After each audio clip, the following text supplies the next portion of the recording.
Hello guys, in this video, I will show you how to install the Google Meet web app on your laptop or PC. This method works on any browser.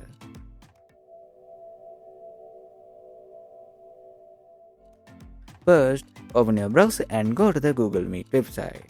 Once the page loads, you will see an install icon in the address bar. So click on it and install the app, and it will open as a separate web app on your computer.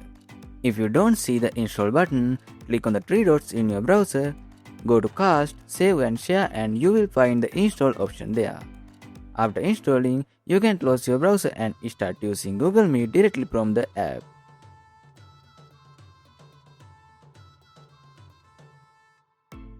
You will also get a desktop icon, so you can open it anytime with just double clicking it. I hope this video helped you. If it did, don't forget to like and subscribe. Thanks for watching.